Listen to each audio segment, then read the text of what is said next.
If you remember the movie Diary of a Wimpy Kid, you probably remember this tree scene. Well, the child actor playing this Bush here actually ends up murdering someone. It's crazy. Now, his name is Ryan. He's 9, he's from Squamish, British Columbia, and Ryan is young, but he already knows he wants to be an actor. So one day, he auditions for a commercial, and boom, he gets the part. So he keeps going. And eventually, he gets a small role in a TV movie. And soon, he's in other movies and TV shows, and people are like, "You're going places, kid!" And a few years later, when he's around 12 years old, he lands a small role in the movie Diary of a Wimpy Kid. He's the kid who plays the Bush in the school play. And it's a small role in a big movie, but this is a huge deal for him. And so he just keeps acting, small roles here and there, and eventually, a couple years later, he gets a lead role in a movie. Hi, I'm Ryan Grantham, and I'm playing the role of Redwood. And so it feels like his acting career is finally getting traction. He gets a small role on a show called Falling Skies, and on another show called iZombie. Then he gets cast in 2 episodes of Supernatural.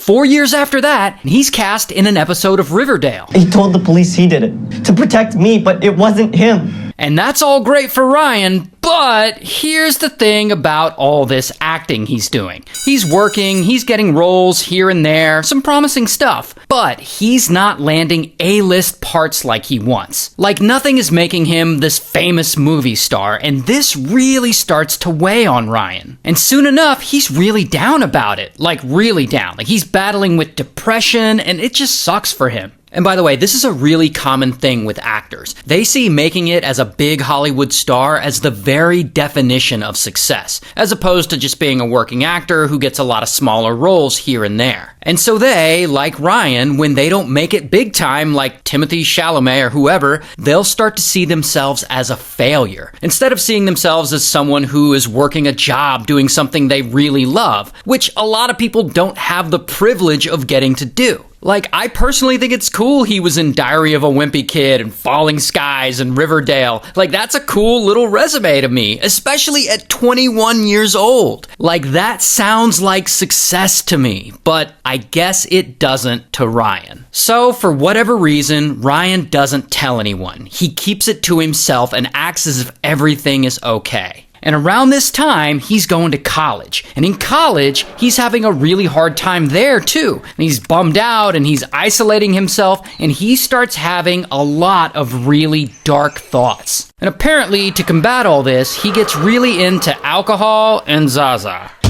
Until, as things keep getting worse for Ryan, he starts spending more and more time online, specifically on the dark web, which can be a really messed up place. And I guess he gets really into watching these like really violent videos. A lot of these videos are apparently of people being executed. Like that's what he's consuming all day. And eventually Ryan gets into such a bad mental state, he just stops going to class. And all of this is putting him in a headspace where he wants to unalive himself. And then he starts thinking about what it might feel like to unalive someone else. Like I said, he's having a lot of really dark thoughts. And at some point in all this, he starts to come up with this plan.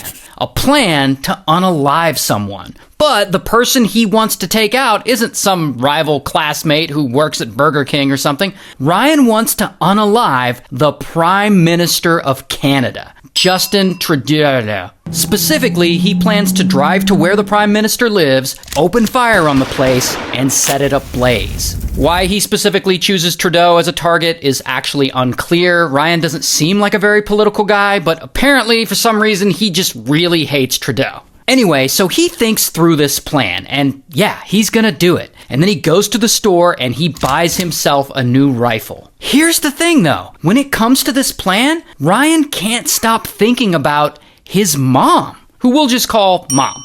And Mom is a sweet woman who he still lives with, and she has always supported his acting dreams. And Ryan, he keeps thinking that if he were to unalive the Prime Minister, then his name would be all over the news, and his mom would know that her son is a killer, and it would destroy her. And Ryan doesn't want to destroy her, he doesn't want her to have to face that shame. So he decides that the merciful thing to do would be to unalive her first, so that she never finds out. Now, Mom, she frequently plays the piano, and when she does, she's totally absorbed in the music and the playing. And Ryan has this thing where he'll rehearse the hit. He'll sneak up behind her while she's playing, and he'll point his pew-pew at the back of her head, and he'll mimic the shooting, and she's completely oblivious to what's going on. But anyway, then the big day finally comes, and it's go time. And so Mom is at the piano and she's playing away, and that's when Ryan grabs his rifle and he sneaks up behind her and he points it at her head and he pulls the trigger. Blam! And Mom falls to the floor and she's unalived. Then, for whatever reason, Ryan gets his GoPro and he turns it on and he records himself. He's like, "Hey, I just murdered my mom," and then he turns the camera to show the body. And as crazy as all this is a lot for Ryan to process, and he needs to chill. So he goes out and he buys some beer and some Zaza, and then he comes back home and he hangs out and he watches Netflix for a couple of hours, while Mom's body is still there, lying on the floor. And before he goes to sleep, he throws a sheet over his mom to cover her up. Now, in the morning, he's ready to carry out the second part of his plan: take out Justin Trudeau.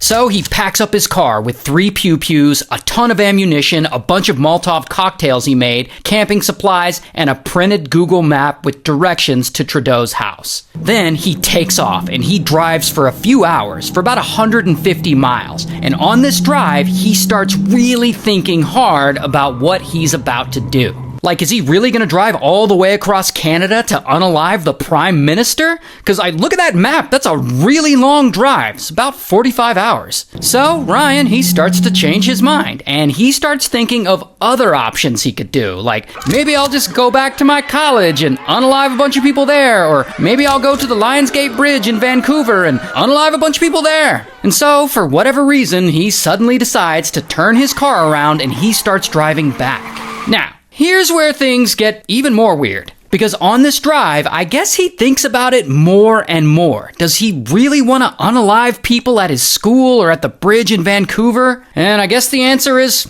no. Because instead of doing that, he drives to Vancouver, right to the police station, and he walks up to an officer who's sitting in a parked car, and he's like, "Hi, I unalived my mom." Now, it isn't clear exactly why Ryan changed his mind suddenly. Like, he seems to be mentally just all over the place. Like, he wants to unalive himself, then he suddenly has this plan to unalive Trudeau, but then he has to unalive his mom first, and then he changes his mind, decides to hit up his school and the bridge. If this plan feels scattered to you, it's because it is. Regardless, eventually, bam, police arrest him. And I don't have a mugshot, but he's an actor, so here's his headshot. And he ultimately pleads guilty to second-degree murder, and he's sentenced to life in prison.